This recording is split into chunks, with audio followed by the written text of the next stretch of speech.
Hi friends, இந்த பச்சை பட்டாணி வாங்கி கொஞ்ச நாள் ஆகிடுச்சு. அதாவது ஒரு மாதம் தான். அதுக்குள்ளேயே இதை பாருங்கள், வண்டு பூச்சியெல்லாம் விழுந்துடுச்சு.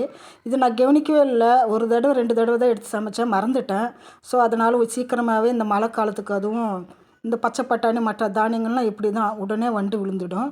ஸோ அதுக்கு தான் இந்த மாதிரி மழை காலத்துக்கு நான் எப்பயுமே வீட்டிலையே நல்லா வறுத்து நான் எடுத்து வச்சுப்பேன். எப்பயுமே அந்த வெயில் அடிக்கலைன்னா கூட நமக்கு கவலையே இல்லை. அது ரொம்ப நாள் 3 மாதம் 4 மாதம் ஆனாலும் கூட கெட்டு போனதில்லை.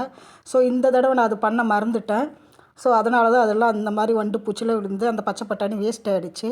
ஸோ இந்த மாதிரி கடாய் வச்சு நல்லா சூடான வாட்டி நாம் எந்த தனியாவாக இருந்தாலும் வாங்கி வச்சு நல்லா சூடானால் போதும். நம்ம ரொம்ப வறுக்க வேண்டிய தேவையில்லை. மிதமான சூட்டில் வச்சு நம்ம பொறுமையாக வறுத்து அந்த கை தொடுற அளவுக்கு நமக்கு சூடு ஏறினா போதும். வெயிலில் காய வச்சா எப்படி இருக்கும் அந்த அளவுக்கு இருந்தால் போதும். நம்ம வெயில்னா 1 நாள் 2 நாள் காய வைப்போம். அது நல்லாவே 1 வருஷம் ஆனாலும் நமக்கெல்லாம் கெட்டு போகாது. ஸோ இந்த மாதிரி நம்ம அப்பார்ட்மெண்ட்டில் இருக்கக்குள்ள இல்லை காய வைக்க இடம் இல்லாத போது நாம் இந்த மாதிரி சூடு பண்ணி வச்சுக்கிட்டாக்கா நமக்கு ரொம்ப நாள் ஆனாலும் கெட்டு போகாது. நான் எப்பயுமே இந்த மாதிரி தான் ஃபாலோ பண்ணிகிட்ருக்கேன். ஸோ இந்த வெள்ளை சுண்டல் சன்னான்னு சொல்லுவாங்களோ, அது சொல்ல வேண்டியதே இல்லை. அது ரொம்ப சீக்கிரமாக அந்த பச்சை பட்டாணி அனுபவம் ரொம்ப வண்டு விழுந்துடும்.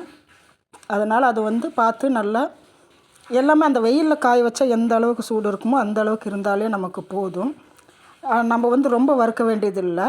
நான் இது எல்லாமே கூட்டு சுண்டல் தான் செய்ய போகிறேன். அதனால் நான் ரொம்ப வறுத்தாலும் எனக்கு அந்த ஃப்ளேவர் இதெல்லாம் நல்லா தான் இருக்கும். அதனால் ஒன்றும் பிரச்சனை இல்லை.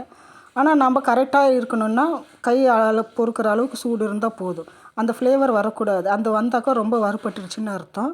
ஸோ அந்த ஃப்ளேவர் வரக்கூடாது. அதனால் அந்த மெத்தடில் பார்த்து நம்ம எடுத்துடலாம். இது கொள்ளு எப்பயுமே நம்ம வறுத்து பொடி பண்ணி வச்சுட்டாக்கா ரசத்துக்கு கூட நம்ம சேர்க்கலாம். அதனால் இது கொஞ்சம் அதிகமாக வறுபட்டால் கூட நமக்கு கவலை இல்லை. சுண்டல் இந்த மாதிரி தான் செய்யப்படும், பொறுப்பு இதெல்லாம் செய்வோம். ஸோ அதனால் நான் இது கொஞ்சம் அதிகமாகவே வறுக்கலாம், தப்பு இல்லை. ஆனால் இதுவும் நமக்கு கரெக்டாகவே நான் இப்போ வறுத்து எடுத்துக்கிறேன்.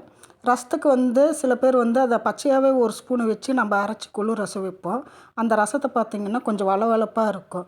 நீங்கள் வறுத்து நீங்கள் அதை பவுட்ரு பண்ணி நீங்கள் போட்டாக்கா ரசம் நல்லாவே இருக்கும், நல்ல ஃப்ளேவராகவும் இருக்கும். நமக்கு அந்த வளவளப்பு இருக்காது. கருப்பு பீன்ஸ் கொஞ்சம் தான் இருந்துச்சு. எதுக்கு அதையும் விட்டுட்டாக்கா வண்டு விழுந்துருமே அப்படின்ட்டு அதையும் நான் சூடு பண்ணி எடுத்து வச்சுக்கிட்டேன். ஸோ இந்த வாரம் இதுக்கெல்லாம் இந்த மாதிரி நம்ம எடுத்து வச்சுக்கிட்டாக்கா 3-4 மாதம் ஆனால் கூட எனக்கு கெட்டு போகாது.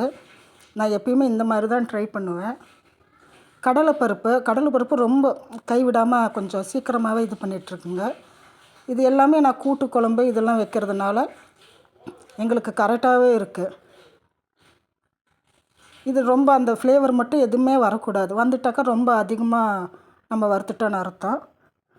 ஆனால் சில தனியாக நம்ம சுண்டல் இதெல்லாம் நம்ம நைட்டு ஒவ்வொரு தடவை ஊற வைக்க மறந்துடுவோம். அந்த மாதிரி நேரத்தில் நீங்கள் நல்லா வறுத்துட்டு சுடு தண்ணி ஊற்றி நீங்கள் குக்கரில் வச்சாக்கா சீக்கிரமாகவே நம்ம ஊற வைக்க கூட தேவையில்ல. எங்கள் பாட்டிகள் அப்படி தான் செய்வாங்க. நம்ம காலையில் எழுந்திரிச்சு நமக்கு ஏதோ சுண்டல் தேவைப்படுது மறந்துட்டோன்னா நீங்கள் நல்லா வறுத்துட்டு குக்கரில் வச்சாக்கா சீக்கிரமாகவே வெந்துடும். இப்போ பாருங்கள், எல்லாமே வறுத்து வச்சுட்டேன். இது ஆறின வாட்டி நம்ம டப்பாவில் போட்டு வச்சுக்கலாம். ஃபேன் போட்டு ஆற வைக்க வேண்டாம், அது சீக்கிரமாக கூலிங் ஆகிடும். ஸோ அது கொஞ்சம் அந்த சூட்லேயே இருந்து ஒரு 15-20 நிமிஷத்துக்குள்ளே ஆறிடும். அந்தளவுக்கு ஆறினாவே நல்லாவே இருக்கும். நீங்களும் ட்ரை பண்ணி பாருங்கள் ஃப்ரெண்ட்ஸ், எப்படி இருக்குன்னு சொல்லுங்கள். தேங்க்யூ.